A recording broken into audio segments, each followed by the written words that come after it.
Welcome back, and today we're looking at my personal, this is just an eyeball test, my personal player ratings for the Arsenal 22-23 squad. So this is not just Premier League, this is over, of course, the whole season. I also just want to make a little preface before I start this and just say I'm just banging this out before work. It's not a lot of thought, or I haven't looked at any stats or anything gone into. Like I said, this is just my personal eye test of player ratings over the season. So I guess without further ado, shall we begin? So, first we have Aaron Ramsdale. And I mean, what a player. I'm not going to lie, when he first signed, I was not the most keen on Aaron Ramsdale. I kind of figured we already have Leno, but clearly he's shown all of us wrong. And even in his last contract signing video, he kind of alluded to that, which I thought was kind of cheeky. And I mean, what a cheeky player. Aaron Ramsdale could be easily 8.5 or 9. I'm going to put him up at 9. We're going to leave him at 9 for now. We'll see. We'll see. Oh, you widened back there. Hello. The little doggo's back there. All right. Next, Matt Turner. I mean, he came in, he did a job when he needed to. 5, 6. How many games did he play? Like probably 6 games total, something like that. I don't know. He didn't do anything wrong in those games. I mean, I don't trust him as much as Ramsdale, obviously, but I think he's a solid 6. We'll put him at a 6 for now. Next, our boy, Kieran Tierney. I mean, he honestly did not have the best season. I want to put him at a 7, but I think just because of his level, it could easily be a 6.5 or 6. I'm going to leave him at a 6.5 right now. Could have been much better. I think there's a lot of potential. Even in the games he did play recently, at least he's going forward with the ball. But just so injury prone. I don't know if he's going to be staying at Arsenal, but I hope he does. I hope he does. Because there is a player in there, for sure. It just doesn't fit the inverted wing back that we've been playing. So, Ben White. Benny Blanco. I mean, what a player. He's played so well. He had a streak where he was probably the best right back in the league. He's fallen off the last 3 weeks, so I don't know where that leaves him. Probably a 7. Feel that's a bit harsh to leave him at a 7, but I think, like I said, he had a few streaks where he was very good, but overall the whole season leaves me wanting a little bit more.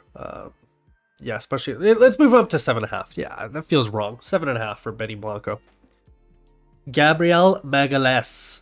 I mean, probably our best defender over the whole season, just because Saliba was injured. If Saliba played every game, he'd probably be our best defender, but 8.5, 8 for Gabriel. He doesn't have a lot of errors in him. He's pretty solid every game. Has he been as good as Ramsdale? No. Let's put him at 8.5. Let's put him at 8.5. I feel good about that. Like I said, he hasn't had any glaring errors. There's been a few times where I wish he would have done a little bit more, but man, life of a defender. Life of a defender. Now, Mr. William Saliba. Ooh, this is a tough one. Is he below Gabriel, or is he tied with Gabriel at 8.5? I think he's just clearly showed how important he was. Let's put him here. He's actually, I said, yeah, he's an 8.5. He's an 8.49. That's what he is. He's just slightly below Gabriel, and I think that's just because, again, Gabriel played almost every game for us. Not that he's been the better defender. I think just overall over a season, you don't play a quarter of the games, you can't be rated as highly as somebody who has. It just, especially when you're playing both in the same position, sort of at the same level. That's, again, this is my personal preference. Relax, everybody. Kiwior. Jakob Kiwior. Kiwior? I don't know. I mean, somewhere down here, new kid. He's only 23. He looks older than that. Jesus, he's tall. I think probably a 6, 6.5. I mean, he came in to do a job. Do you know what really bothers me though? He would be 6.5, but because he let a shoe step, and he let whatever Alcaraz or whatever score that easy free header in front of the net, he's already down 0.5 right there just because of that. So you get a 6, Kiwior. You're lucky with 6. Hopefully we'll see lots of him next season. Maybe he'll be up here next season, but he does have potential. Now this is my boy, my guy, Rob Holding. So I'm going to be a little bit biased here, and he's not going to be down here. I know lots of people want me to put him down here at a 5. I'm putting him at a 7, all right? A 7. I honestly don't think he played bad in the games he came in. I think he helped us quite a bit, actually, to fill in that gap. Clearly, he's a squad player. He's not going to be a starter center back for Arsenal to take us into the Champions League, that's for sure. But I hope he stays as a squad player. Maybe we can play him in the FA Cup, and maybe he leads us to a cup competition there. Maybe with Kiwior. We'll see. We'll see how that goes. But I'm a big Holding fan. I think that, like I said, we can't ask him to be William Saliba and then wonder why he's not playing up to that level, because that's not who he is. He's definitely a different defender, more of an old school defender rather than a ball playing center back. So yeah, a solid 7. I don't feel bad about that at all. That's a good rating. Has anybody down here had a better season than him? I don't think so. So we'll leave him at a 7 for now. Takehiro Tomiyasu. He's kind of a tough one. He's just been injured so much this season, but when he was playing so well at the start, put him ahead of Rob Holding. We'll put him ahead, but behind Ben White. I kind of feel this is harsh for Ben White still. Might move Ben White up, but for now he's same level as Tomiyasu. I think Tomiyasu, like I said, would have been a great addition to have, or a great player to have at the tail end of the season. Clearly we're missing him with his injuries, so I rate the player. I rate Tomiyasu. I think he's a good center, or a good right back that can also step into center when needed. He kind of offsets the Zinchenko. When Zinchenko's inverted over this side, he can slide in on the backside, so it works out well that way. Much the same as Ben White. It just doesn't have as much going forward as Ben White. So we're going to leave him 7.5. That's where he is. Zinchenko. Zinny. So, fuck. Where do we put Zinny? I think I'm going to put him up here. There was a point in the season where I thought Zinchenko and Gabriel were going to lead us to their first title in 19 years. Clearly he's fell off a bit in the last month, 2 months. Had some injuries, had some nutmegs that he cried about. I think he's a leader, and I think he knows what it takes to win. And there's been points where he's dragged us through games almost single-handedly from that inverted wing-back role. Provides so much stability on the ball, so press resistant. Just overall, I think he had a decent season.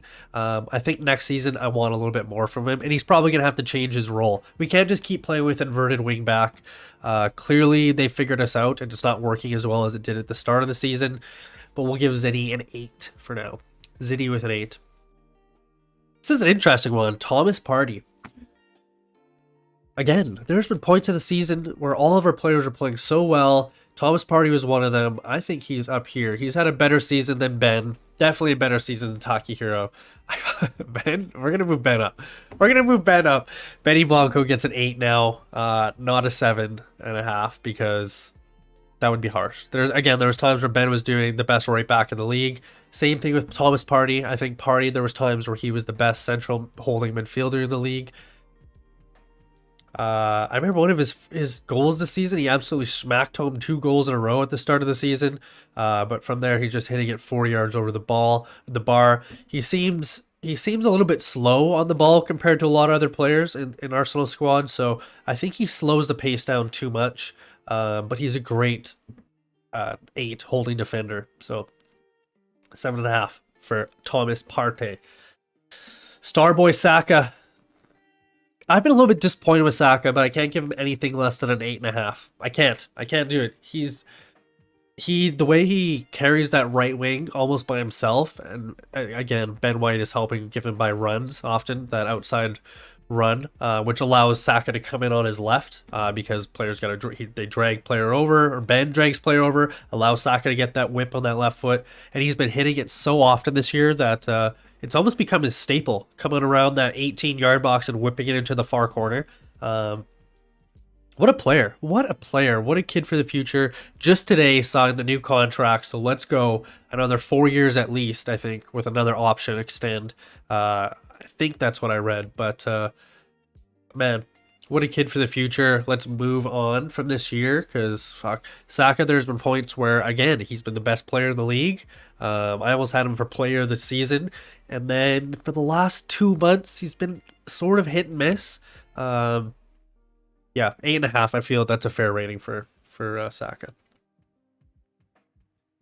Where are we? Martin Odegaard. Odegaard. So I'm gonna put him.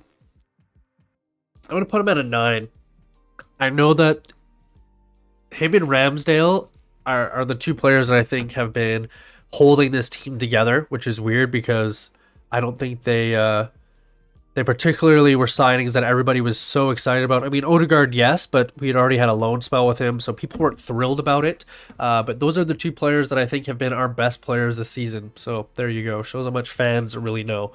Um, and Martin Odegaard, I mean, the way he drifts in and out of games sometimes, but when he's on, he is the best player in the league by far. His short touch, he loves that little back heel flick that he does quite often. Quite a few nutmegs with that too. Just an overall great player. I do want a little bit more carrying from him. Sometimes as a captain, you're not the most vocal leader, as he's not. Then you need to carry with your performance, and that means you need to pick up the ball 350 times a game and carry it through the midfield, and that's what you got to do. I think teams are starting to double up on him because they know how good he is, which has created a little bit more problems in the back end of the year. Because obviously it's kind of the same thing as De Bruyne. If you cut De Bruyne off from getting the ball, if you cut Odegaard from getting the ball, you kind of stop Arsenal's play going forward through the midfield. So teams have keyed in on him, and I think he struggled a bit with that. So hopefully next year we have a partner or somebody he can play off other than Jorginho. To kind of give him a little bit more support in the midfield. Anyway, 9 for Odegaard, probably one of my favorite players this season and overall in this Arsenal squad. So, Emil Smith Rowe. How many games has this guy played this season? I mean, he signs a new contract. We give him the 10 shirt. I understand he's injured for most of the start of the season, but since he's been back, I mean, he's got 4 opportunities. I really want to throw him up here, but he's probably down here. Probably down here. I mean, he comes. The last time he came on, we're down 3 goals, and he throws them on there like a last ditch effort to finish this, and he ends up playing 15-20 minutes and being out of the game. It just ends up not being worth it. So I'm gonna give Emil Smith Rowe a 6. A 6. All right, we are at Mr. Jorginho himself. Jorginho. I mean, who wanted Jorginho when he signed from Chelsea? I don't think many people did, but I will say he slotted in nicely into that midfield. Just has a little bit different role. I like the way he always wants to pick up the ball, especially obviously from the center backs. I will say his forward passing hasn't been great. He doesn't have the best vision, I don't think, but he's a quality passer. I think he likes to direct people where to go, so I think that's good. I don't know if him and Martin Odegaard are the best pairing. I think they sort of play similar roles and kind of want to do similar things. Obviously, Odegaard is a much better player than Jorginho. Is he a good squad player? Yes. Do I think we should keep him? Like extend his contract? No. I think let's put him at 6.5. I think he's had a solid season. That screamer that I thought it was tipped actually, but it just goes underneath the bar for the winner. What a shot. I mean, he doesn't hit it well, but it still goes in. So I'll give Jorginho a 6.5. I feel like that's a fair rating. He's come in, done his job, done his work. Not the best player on the pitch, but a good addition to the squad. Next, Fabio Vieira. I mean, what do you say about Fabio Vieira? He just looks like he's playing in a league that is... He's like a boy playing against men. He just gets muscled off the ball, doesn't really know what to do with it. He's had some good chances to get into the squad. He just hasn't taken it. I think he needs either a loan move or we just move him on. One of the two. Just hasn't worked for me. Probably one of my least favorite players in the squad. Every time I see him on the team sheet, I'm honestly disappointed. Let's put Fabio Vieira. I mean, do we put him at a 5? Has he been that bad? Yeah, let's put him at a 5. I think he's been that bad. I think for the opportunities he's had and for the chances Arteta has given him, he just has not cut it. And he looks way off the pace. He looks way off the size, and he needs to bulk up because, man, he gets muscled off every ball. It's crazy. It's craziness. Next, El Neni. Did El Neni even play a game? I don't remember. Maybe at the start of the year, maybe in the cup competitions he came off the bench, but I mean a solid 5. He does what he's supposed to. I like El Neni. I think I would prefer El Neni over Vieira in the team and move Odegaard or whatever around. Somebody who's going to pick up the ball. Put a Smith Rowe in the midfield and put El Neni behind him and take Party off for a bit. Whatever. I honestly I rate El Neni. I think he does what he needs to. He's obviously a sideways passer. Everybody knows that, but and he's not going to be making any crazy runs with the ball, but he does his job defensively. I think he'd do well in almost every single Premier League club as a squad player or a holding midfielder. So for this season, I'm going to give El Neni a 5. My boy, Granit Xhaka, what a turnaround, huh? What a turnaround. This might be one of his better seasons. I'm going to put him at an 8.5, I think. I think Granit Xhaka, I'm going to put him at an 8.5. I think Granit Xhaka is one of those players who, again, was at the bottom of the bottom 2 years ago and has worked his way up from losing the captaincy, almost being removed from the squad, almost putting in a transfer request. Arteta brought him back, integrated him to the squad, found a role that works for him, and he has thrived this season. So he's kind of shown that player that plays when he plays for Switzerland. That's how he's been this season.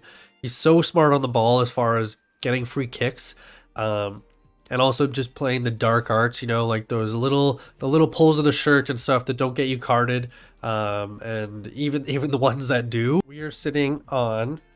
Wait, Granit Xhaka. Are we done with Granit Xhaka? I guess we are. We're Granit Xhaka 8.5. What a season. Gabriel Jesus. I want more from Gabriel Jesus. I really do. I don't even think he's had a 7.5 season. I think for the amount of chances Jesus has missed, he's not a prolific striker or finisher, I don't think, but he works hard for the team. I don't even know if I want him to be. He plays a false 9. I think a 7 is a fair rating for what he's done. He, again, at the start of the season, looked like he was going to break scoring records in his first 3 games, and then after that, it just tailed out. He had an injury. He was out for a while, severe injury, and I'm surprised he came back so soon. But I think a 7 is a fair rating. I think he would rate his season at about a 7. Obviously, he leaves you wanting more, but he's been in the game, working hard every time he gets put in. I hope next season, fingers crossed, no injuries, and he can really kick on. But 7 for this 22-23 season for Gabriel Jesus. Martinelli, is he at 9? Has he been as good as Odegaard and Ramsdale? I always say Ramsey. Eh? Anybody miss Aaron Ramsey as much as I do?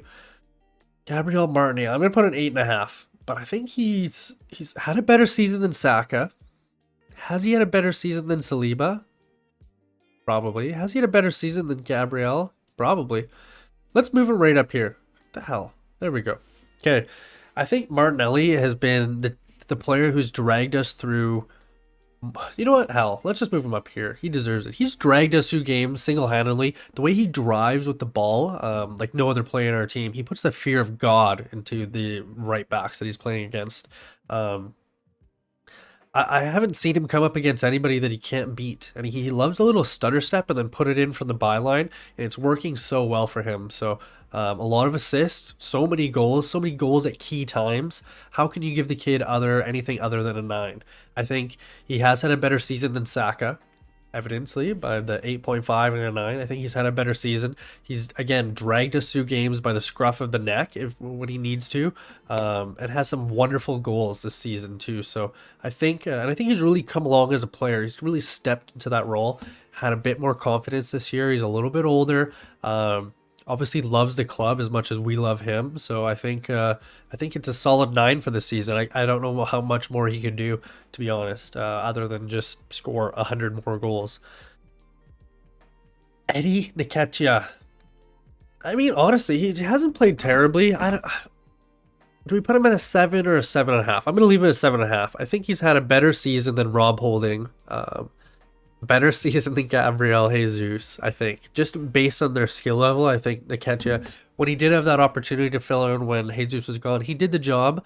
And then as soon as Jesus comes back, he barely gets a look at the game. So I don't think he's a sub player. I don't see him as coming off the bench and being a sub, a super sub.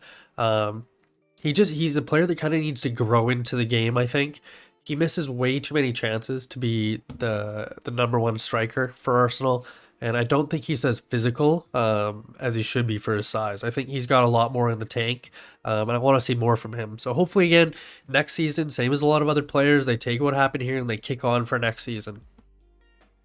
What a signing Trossard was. Hey, it kind of came out of left field. I did not expect Trossard, but the time he's come in and he looks good on the ball. I mean, again, the last 2 weeks, like a lot of other players, or even 3 weeks, maybe not up to his usual standard that we've seen, but I think overall a solid 8 for him for this half of the season. Obviously, he came in January, so only able to do so much in the season, but he's changed games, scored some great goals, made some great assists. He links up really well with the players we have, especially with Odegaard and Saka and Martinelli.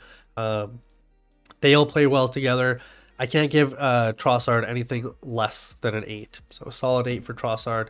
Hasn't had as good a season as these two, obviously, Ben White and Zinni, but I think he's up there. He's definitely up there for players. Reiss Nelson, what a winner. What an absolute screamer winner. The way he touched it down off his chest, takes a little touch with the right foot to set it up, and then smacks it home with the left. I'm never going to forget that goal. That was wild. I was jumping up and down in my kitchen watching that. I can't give him any more than a 7.5, though. I think he's had sort of the same season as Nketiah. When he comes in, he does a job, and then he does a job, and Arteta doesn't put him in for another few games, which is infuriating. The amount of times I wanted Saka to be subbed off and Nelson to be put on in his place, only for Martinelli to get the tug, and then Nelson pushed off to the left. It must have been 7 or 8 times this season. So I don't know what Arteta's thing with playing Saka. Maybe there's a contractual obligation, but he plays Saka every chance that he gets, even when Saka's not playing well. And I think Reiss is a viable option to keep. I'm really glad that we've sent them 3 contract offers, or Arsenal have sent him 3 contract offers. I hope we get the job done where we can sign him, and he's going to grow into a player. I kind of see get the vibes like Serge Gnabry, where if he does go to like a Bayern or a Dortmund, he's just going to thrive, and he's going to be the player that we wanted him at Arsenal. So I think it's good to hold on to these players. Maybe he's a little bit disappointed he's not getting the game time, and he's not going to be guaranteed that game time over Saka next year. But man, you're a viable option for second place. I would say just anytime Saka's having a bad game, tug him off and put Nelson on there. He's a quality replacement. I don't think we lose anything if we do that. So there we go. That's my tier list for the 22-23 Arsenal squad list. We have 9s, Ramsdale, Odegaard, Martinelli. You guys can look all the way through. So yeah, fight me in the comments on where you disagree, and I will see you in the next one.